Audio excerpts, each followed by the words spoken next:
Hallöchen da draußen. Es geht wieder los. Männer aus Stahl. Wir sind back. Eine neue Podcast-Folge. Und bevor es damit losgeht, einen kleinen Abriss für euch, was euch da erwartet. Wir hatten einen englischen Gesprächsgast, Miles Killebrew, Special-Teams-Captain der Pittsburgh Steelers in diesem Jahr. Und er hat, das kann ich euch gleich mal vorweg sagen, unmittelbar vorher, 20 Minuten bevor dieses Gespräch losging, hat er erfahren, dass er wieder Special-Teams-Captain sein wird.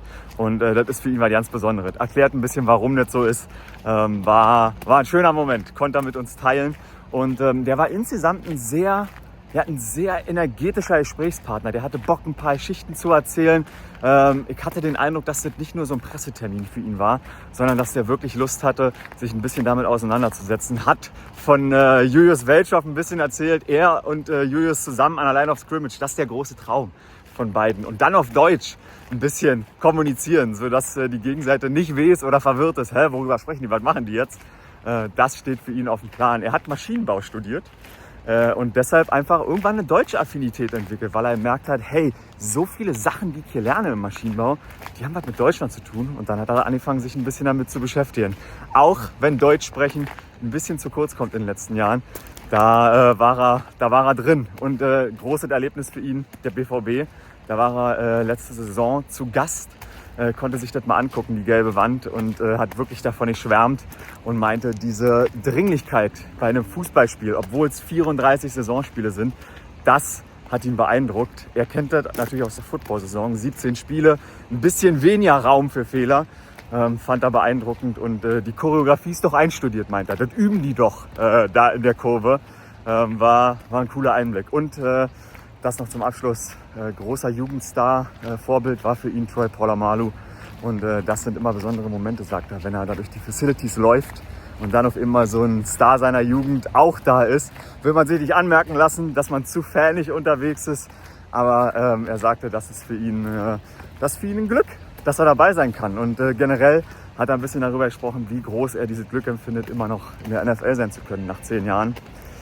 Not for long, normalerweise not for long. 35 Minuten long oder gute 30 Minuten long ist das, was er jetzt erwartet, der Podcast. Wir steigen rein, Männer aus Stahl mit Miles Killebrew.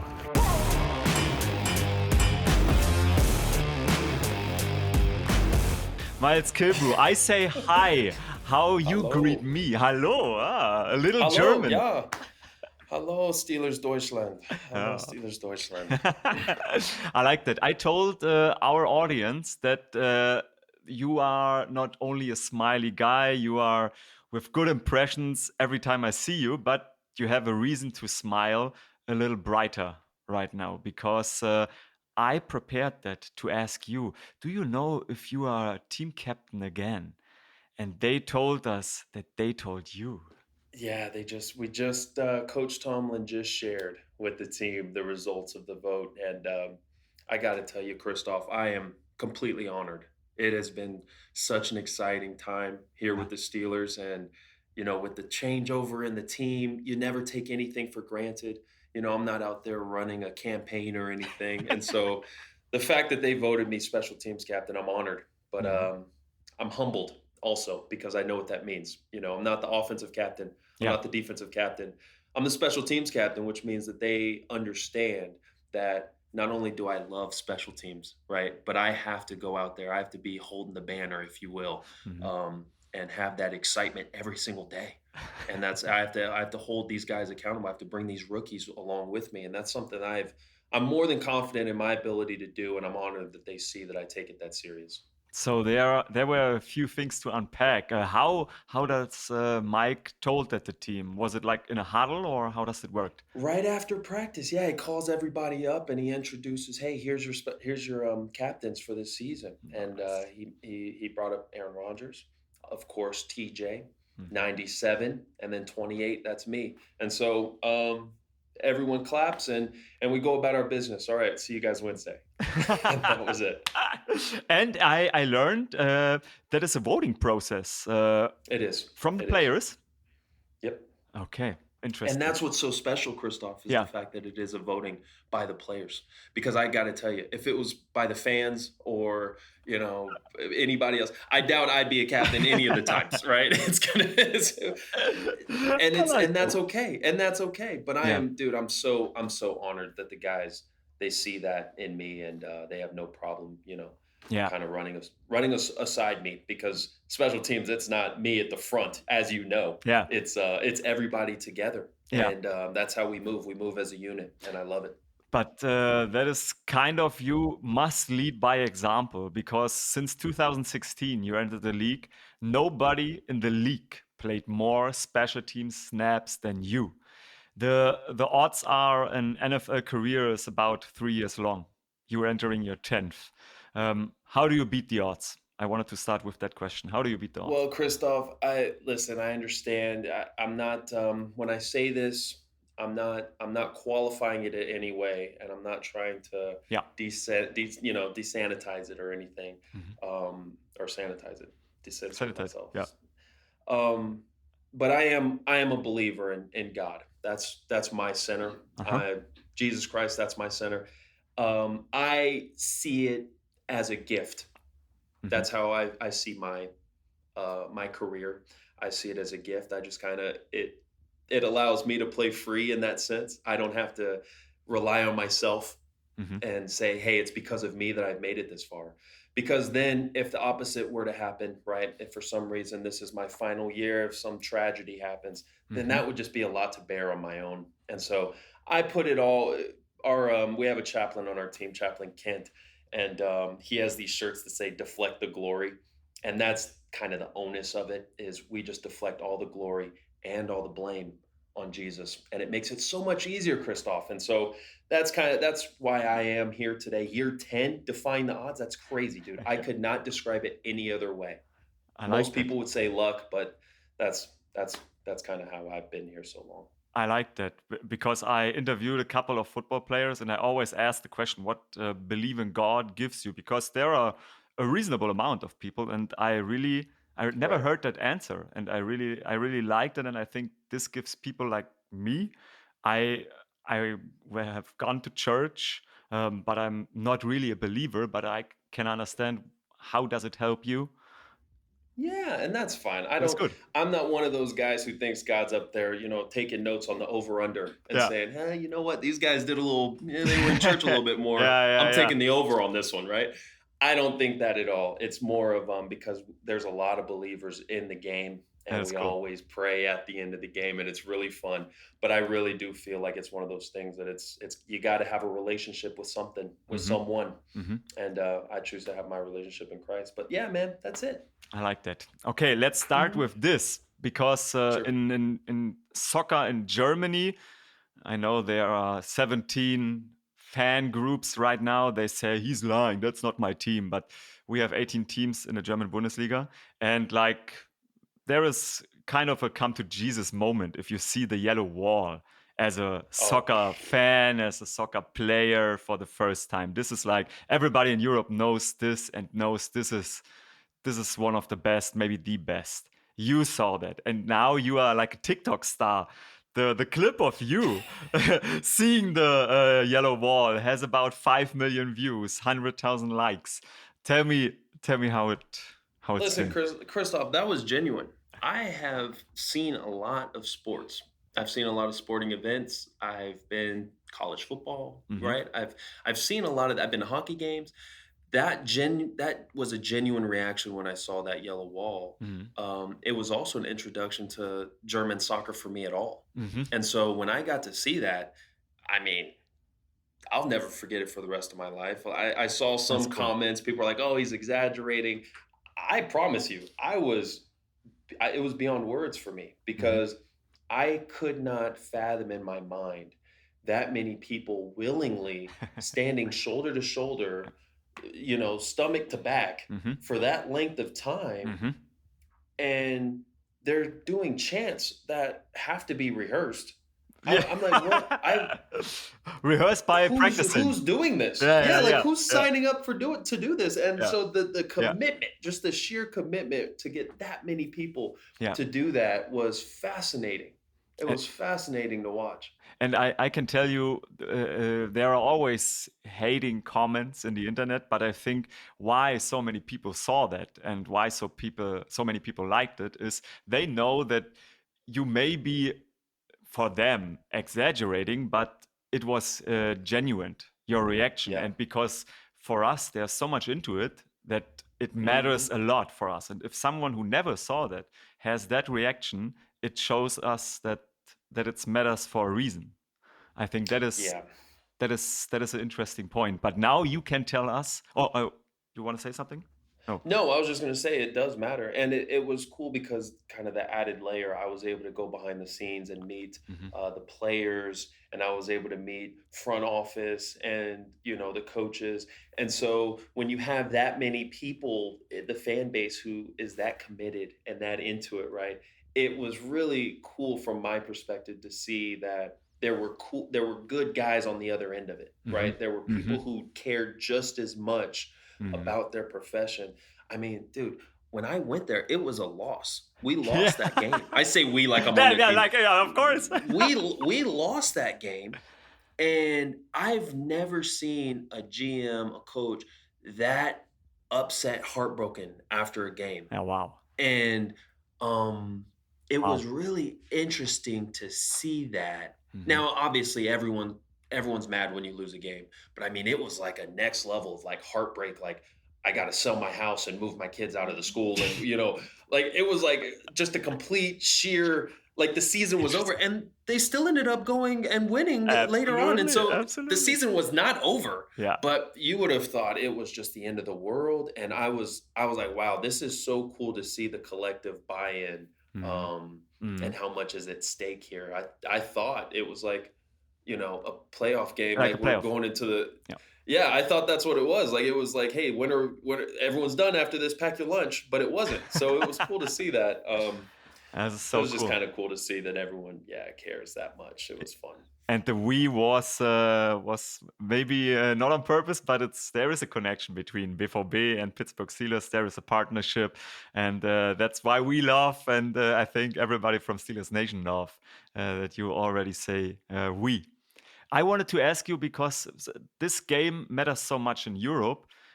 We have the same experience what you said after a football game we see and you lose it feels the same. It's kind of for us see you how devastated you are sometimes, and I know that everybody's dream in the US is to play on a football field.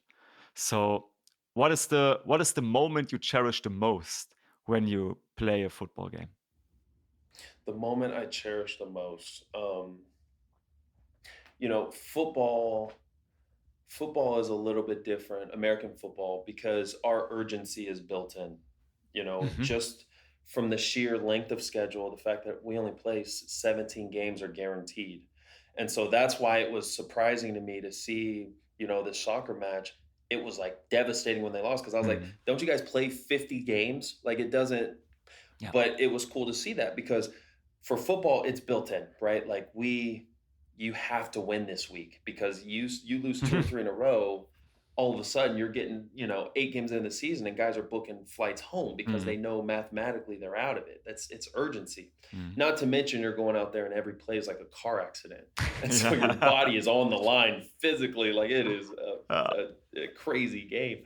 And so that urgency is built in. I would say for me, the moment that I cherish the most of any football game, um, it's really, really difficult to beat the opening kickoff. When I first got into the league, it was a lot more exciting of a play for me personally because mhm. it was like you're running down like Gladiator. Fireworks are still in the sky because the anthem had just been sung. It was really like a scene out of a movie because kickers, their legs, I don't think their legs were as strong either. So because they weren't just, and the line was moved back. So Yeah. every play was a return and it was exciting. Concussions, high, right? Injury high for sure, but that was part of it. Yep. We knew what we signed up for, Yep. and so that was exciting. As I've gotten older and the game has kind of changed, you're never gonna hear this answer. You can ask 100 different players, but for me, my favorite play of the game is always the first punt return. I think it is. I think it's so exciting because the team we're playing against has been so worked up all week Uh-huh. preparing for us Mhm. because Danny Smith loves to block punts and they're just clenched, and it's so fun to see the angst. Mm, They can't hide it. mm. And I do not compare what we do to boxing, but I've seen enough documentaries to maybe just a glimpse of what Mike Tyson talks about when he says he can see his opponent, Opponent. the eyes before they enter the ring. And sometimes, man, sometimes you see these guys' eyes and you're like, I think I got this one. I And love that. when that connects, Christoph, it's electric. It's the best feeling in the world. So was that Second to marrying your wife, Christoph. Second to marrying your wife, which my wife, I love her. That's first. But yeah, and you this is a great feeling. you worked as a reverend as well. I saw on Instagram. You did this. This is so fun. I did. But I did. was that the connection where you get the Mr. Punt block from? There was a span. I must tell the people there was a span of 2 years where you blocked by your own, almost more than any team in the league. You blocked 4 punts in 2 years. You've been all pro, special teams, pro bowler, and yeah, is that the magic you learned? It's not enough. It's not enough, dude. It's just not enough though. I want more. Interesting. I want another Interesting. one. I want to try to get 3 this year. I think that would be great. Mhm. And I'm not selfish, sir. The funny thing about me, I will treat my teammates' success like it was my own. So if Connor Hayward gets another one, Yeah. in my mind, I got another one. Like that's how I feel. I feel like if he gets one, I got another one. Because dude, it is the best feeling it feels so like it's awesome. I've had interceptions, I've had all these things, TFLs, tackles, the game saving, whatever. Dude, blocking a punt, I'm telling you, it's electric. It's electric. I'm addicted. I want to keep getting them. I want more. I want to break the record this year. And I know love that. Coach Danny shares the same sentiment. I love that. I love the energy you bring to the table. That is quite fun talking to you. I give you 3 things. 1 is a lie, 2 things are truth, and you must figure out what is a lie, what is truth. Let's do it. Christoph is the most famous blonde on German television. He has attended 8 Super Bowls, working the German free-to-air channel to broadcast the game, or worked the channel. Christoph has attended Dirk Nowitzki's Hall of Fame introduction ceremony and even talked to Dirk while the legendary German was on stage. Christoph and Troy Polamalu have done a shampoo commercial in German television. I feel like I would have seen. I feel like I would have seen the. Really? No, there's no reason why I would have seen the German commercial. Do you like basketball? I like that is Dirk. I'll say the Polamalu is the lie. And that is completely true. I think we are both eligible for that commercial. We are both eligible, but not happened yet. Not happened yet. So I was right. You are right. Bing! Oh yeah. You got it. I thought you were saying it was true. I was like, oh man. That's yeah. No, crazy. I wanted to trick you. I wanted to trick you in a wrong answer. No, yeah. The Dirk was very specific, yeah. and you carried the stats to back up the first claim. So I gotta go with the Polamalu one. I love that because you had this guy as one of your favorite players. That's right. From all time. Oh, 100%. 100%. He was so cool to meet in person. When it happened. When I met him here, yeah. He'll come up, he'll be around the facility, and it's like, it's crazy because you try not to be such a fan, right? But it's so exciting to see him just because you spend so much of your childhood watching, a safety and saying, wow, like that's how it should be done. And to see him is it's such a cool thing. So I'm glad he still comes around. He's definitely someone that you try to just bump shoulders with and just learn as much as you can. Yeah, that is interesting. The safety position, when you entered the league, a guy with your measurements, with your size, was kind of a positionless player. because you were not sure where you put you on the field. And now we have a defensive player of the year with your size, with Patrick Surtain. He earned that. How much easier and more fun is it for a guy who was between the trenches and now you are the role model? Your size, everything you bring to the game is now what everybody's looking for. Well, one thing I didn't completely understand when I was coming out, and you could call it ignorance, you could call it just the trends, they change. The different types of defense matter so much. If you know whether or not you go to a 3-4 defense, a 4-3 defense, these things matter significantly. And so certain body types tend to lend themselves to certain defensive schemes. Yeah. And that's how the chips fall sometimes. I was coming out towards the end of the Cam Chancellor era. That was another safety that I was really looking up to, especially from the physical standpoint. And so the team that I ended up going to in Detroit, they didn't run the same style of defense that would have, benefited Cam Chancellor body type. They tended to size up their linebackers, have a smaller secondary that just had to cover because they really relied on the front to do the damage. And so I don't want to bore you, but all that being said, it's very fascinating to see the different body styles. And one thing that I have found is no matter what, you will always find a place, a big, strong, fast guy on special teams. You will always find a place on special teams. And so that's definitely allowed me to weather different coaching changes and GM regimes. I asked that myself because there is, for most players, there is a lot of free agency, but not many players make it to the second contract. And you had the chance to make it to a second contract and choose in free agency. And you choose this franchise. You choose the Pittsburgh Steelers. Why? Yes, sir. I actually... it didn't even come down to the money. A lot of guys will choose free agency based on money. For me, it had nothing to do with that. I grew up always admiring the Pittsburgh Steelers, just what they stand for. And I'm not talking about all the Lombardis, of course, that's attractive, but just that physical style of gameplay, that gritty, get it done by all means, but still win first though mentality it's always been attractive to me. And not to take anything away from places that I've been. I've only been in Detroit prior, but I was just ready for a change. I was ready for this fan base that's so, gung-ho, rabid, and seemingly everywhere.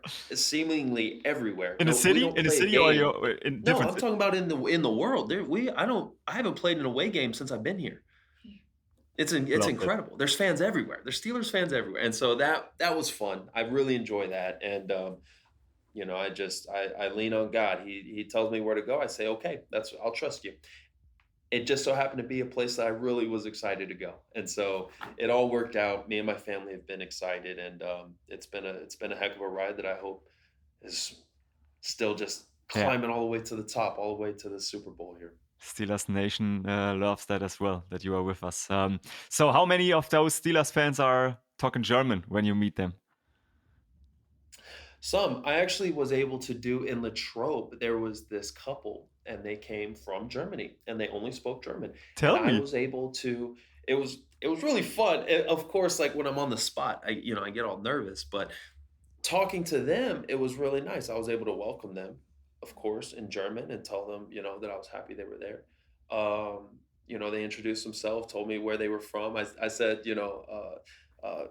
where did you come from? And they answered, and it was really cool. Everyone's like, oh, what's going on here? Like, what's happening? And so that was fun. They had the little boys with them, and so cool. And that was a cool moment. But to see the German flags up there in Latrobe, and to see them at the games, and I know we're going to Ireland, but you better believe there's going to be some German fans there. I think it's just really exciting. I love the partnership. I love the teamwork between the two clubs here, especially with, BVB. For sure. But where does your German connection come from? You studied Maschinenbau, like we say in Yep. Germany. Yep. Is that the connection, And or that's where does where it it come from? started. Really? That's where it started. I literally, we're learning so much about this engineering, and I'm kind of a nerd when it comes to the engineering. I Okay. wanted to know, like, okay, where does this originate? Why are we doing it this way? Yep. And a lot of the processes ended up leading me back to German engineering. And I was just so fascinated with it. And so, again, not to bore you, but it was something that I was really, really excited about. And I'm sure I probably have some German on my mom's side. Hmm. We don't, I got to do one of those Yeah, ancestry.com or yeah, whatever. yeah.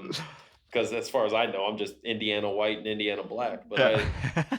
I don't know where, Yeah. what that is. There probably is some German on there. I don't know. 1/6 or something. I heard that a lot when I've been in the US. Or maybe the Yeah, grand. yeah, that's right. So, That's right. how much German do you speak actually? I spoke a lot more before I started having kids. Hmm. I just didn't have time to to keep learning. I'm on kid number 4 is coming this December. Congratulations. Yeah. And yep, I got 3 girls and a little boy is coming on in December. And so I've just been up to my neck in diapers and now tennis for my oldest. Okay. And I haven't been able to really, I used to have a tutor and everything. Mhm. I just, How it much is just, Julius tutoring? Is Julius tutoring you in a locker room? oh, dude, he was trying, listen, he was just trying to nurse his injury last year. I was like, you just need to get healthy. You don't need to worry about conversing with me in German. He told me his dream was always to have another defensive lineman speak in German so that they can just communicate in German. I was like, Mhm. dude, they would never know the calls, right? We play That the is Ravens. true. They would never know what you're saying. There'd be no clues. They have no idea. You're speaking a different language. But I thought that was funny. I hope he gets that one day. Maybe we'll start teaching Jack some German. Oh, let's go, let's go, let's go. That sounds good. Yeah. So I will teach you something Please do. with the video clips. We go to the film room, Yeah. and let's start with your punt block. It's one punt block. You Yes, start sir. that clip and take us through that. What happened there? You remember the play when you see Oh the yeah. first picture? Tell me. This is probably my favorite play.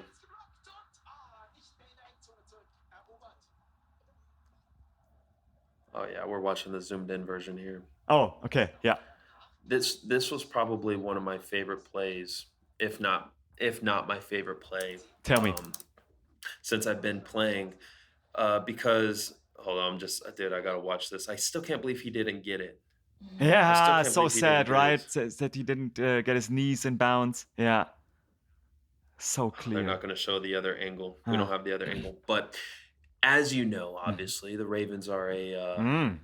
somewhat of a rival for the Steelers. And this game is always pumped up. I feel like you make a big play against certain teams in this division, they live in infamy because Mhm. neither fan base will forget. Absolutely. And at this point in the game, obviously, we're down 10-3 in the fourth quarter. And so this isn't like the first punt return that I was explaining earlier. I mean, this is like, Mm. we got to get this Money one. down. Yeah. This is it. And so I really enjoy this one. It's really one of my favorites because it wasn't luck. It wasn't just they blew an assignment. It wasn't a JV play, as Coach Tomlin likes to call plays where the other side just messes up and you take advantage. He calls that JV. It was a varsity play. They had me matched up. They had me accounted for. And What is the magic? we just beat them, didn't we, Chris? Yeah, we just beat them. what is the magic? Is it that you know the snap count from studying film, or why did you get there? Because this happens like 60 times a season, and 59 times nothing happens. That's right. That's right. It'll happen. It'll happen a lot. It'll happen. Let's see. I did the numbers on this. 2 years ago, I want to say it was a little over 2,000 punt reps. It was 2,000, Oh, maybe wow. like 130. And out of all of those reps, there were only 12 block punts. It comes out to less than 0.5%.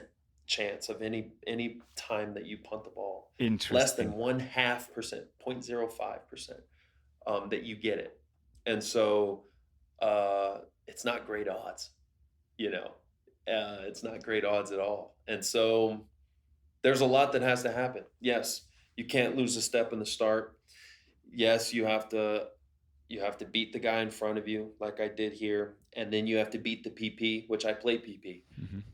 That's no easy task. And then you have to know where that ball's being punted. You have to know if it's a right-footed, left-footed punter, if it's at the right where the block point is. Some guys are 9.5 yards, like this punter here. He was about 9 3/4 yards. Most are 10. That's usually the block point. But if you can get to that 9.5 yard block point in less than 1.5 seconds, 1.8 seconds, 2 seconds at the top, you'll block it. Now, once you get there, obviously you have to know what to do with your hands. There's all kinds of things, right? It's a lot. There's a lot that goes into it. But it's exciting, man. It's exciting. No other plays like it. You just have to take my word for it. It is interesting. That is really, really interesting to get that insight from you, because I was asking myself, how do you choose if you come from left or right? More punts blocked from right, but a couple or one maybe from the left. But since it is the left-footed, right-footed, right? Did I understand it Yeah, right? maybe 8 years ago, it was the slots. It was the wings that gave up all the block punts, Yeah. right? The guys coming off the edge, that's usually where it was. You rely on miscommunication. Yeah. Over the past few years, the A-gaps have been hot. You know, a lot of guys coming up through the A-gaps. It's the shortest distance to the punt. You know, if you have a non-athletic snapper, maybe your PP's young, undisciplined eyes, you can take advantage of that. But so cool. Yeah, it definitely depends. I can't tell you too much, right? I gotta wait till I retire. But I do. You know, there's definitely a lot of elements. I like that. I know we are nearing the finish, but I babbled too much. If you give me 2 or 3 minutes more, because the thing I wanted to teach you is the celebration. Do clip 2, celebration Miles, because I recognized your celebration with that block punt. Oh, I was pumped. Oh yeah. Yeah, I ripped my pants there, huh? I knew that you played soccer, and I thought when I saw that celebration, you maybe saw that in soccer, because there was a kind of a sliding, right? But not. I'm watching it right here. Yeah. Clip number 3. Oh yeah, clip number 3 as well. Okay, yeah, gotcha. Because this is the thing. Dude, he did it so much cooler than me. See, he is so much more controlled. I gotta work on that. The center of gravity, you know, just letting the grass do the work. Yeah, and we have that grass in our stadium. You can do that. That is Julian Brandt, player from the BVB, and you see, you see the 4th clip as well. That's Kari Adeyemi. I'm not doing that, dude. You see the backflip there? No chance, bro. If you ever see me trying to backflip in a game, that's probably the last thing you'll see me do on a football field. I'll be done after that. That's it. Then get this guy a cart. Then you can give me more insights like that on a punt block. I love that. But of course, you told us already that BVB lost the game, but the celebration with the yellow wall, that is a thing. Oh, it was awesome. We can implement to. Yeah, can we do that? We need the bars, we need the dividers, the gates for the fans, so they know this is where we keep the animals. You know, like this is you felt like livestock back there. Like, it was awesome. Yeah, it really got you into the spirit. I love that. So thanks for taking the time, Miles. That was of course. That was so much fun. The fun was had by me most of all. I assure you, this was awesome. I see why you are the. What did you say? The biggest celebrity in Germany? What was it? What did you call yourself? It is a kind of embarrassing, because the editorial forces me into that. I'm the most famous blonde. That's what it is. The most famous blonde in Germany. That's what it is. So I've been to 8 Super Bowls in the end. 8? Yeah, 8. Okay. So how are the odds this year? You've been through camp. Season is starting. Did we see us there? Well, I'm a serial optimist. I think every year's our year. Serial So I'm going to say it just like I always say it. I really do feel like this is the year. This is the year we go all the way, and I'm planning on continuing to play into February this year. Let's go for this. Miles. Yeah, let's Thank do you it. very We much. may as well, dude. We're here. Let's do it. Let's go. Let's go. All right. Hey, it's been a Zeit. pleasure, Christoph. I appreciate you. Thank you, Max. Thank you, guys. Thank you very much.